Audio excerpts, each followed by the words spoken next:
Welcome back to Battle of the Supercars at El Toro Airfield in Irvine, California. Some of us are still in shock after Paul and his Bentley Continental Supersports leave out and hold that decided to give Tanner in the Aston Martin TBS a second chance after a misshift in round one's 0 to 100 to 0.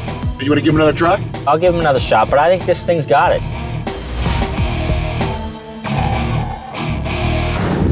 Okay, we're gonna got a mulligan round. Paul has the jump on Tanner. All right, much better shifting there. All right, it's all up to the braking. They're both up to speed and it could be close. Stop, baby! Yeah! Definitely beat him to 100. I think he might have stopped a hair shorter than me. Looks to me like the TBS has done it. We're gonna have to check on the time. This was closer than some predictions. Apparently, the Bentley does show its weight disadvantage.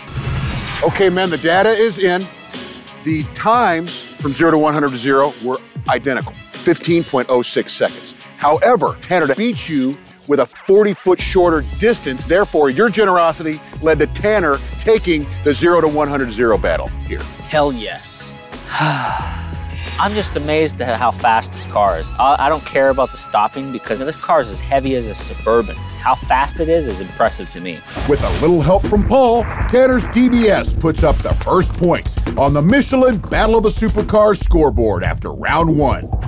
The next challenge is round two's 60 to 130 mile per hour roll-on that transitions from the taxiway at 60 miles per hour onto the north-south runway, where they floor it. Fastest to 130 wins. What is the 60 to 130 a true test of? Well, it tests usable torque, passing power. It's something you wouldn't accelerate all the way up to 130, but maybe you'd be passing somebody on the freeway, and so it's that raw torque that an engine has. You know, 130, aerodynamics count. I'm not sure that the aerodynamics of that Bentley can hang with the Aston. Paul has had a Bentley just like this. It actually fits him a little bit. You know, it's kind of like a distinguished gray-haired guy with a spiky gel haircut. Paul, Tanner thinks he's going to have more speed than you from 60 to 130. This car, I think it's a little bit more slippery through the air.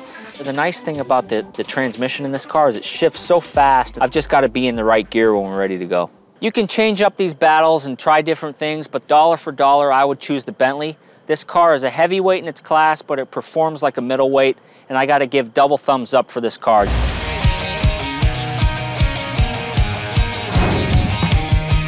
After the big left-hander, it's pedal to the metal. Both Brits are at full boil.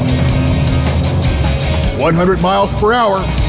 The TBS is behind. Come on, baby! And I don't think Tanner can catch him. It's a walk in the park for Paul. 125 and 130. Damn it. The data confirms it. A big win for Paul Tracy. Paul, 13.2 seconds from 60 to 130, a full second and a half faster than Tanner. Redemption for you, buddy. This car is like a rolling locomotive on 20-inch Michelins. Once it gets going, it's got so much power and torque, it flies. Well, now you were faster in the 0 to 100, faster here in the 60 to 130. Going into the mile, you got to feel pretty confident. I feel good. I mean, the W12 motor in this thing is like a torque monster, so I think it's going to be pretty tough to beat. Paul could barely contain his enthusiasm. You got to be worried about the whole day here now. Yeah, it seems that that rolling midlife crisis is pretty quick. It just took off as soon as we got by the cone. Stayed pretty even to 130, but the numbers don't lie. It's got to kill you, though, looking through the windshield, seeing Paul Tracy pulling away from you. Oh, yeah, as soon as we cross the line, I'm just like holding the steering wheel, and he's just like crawling away from me the whole time. It's basically like somebody stabbing me with a hot knife.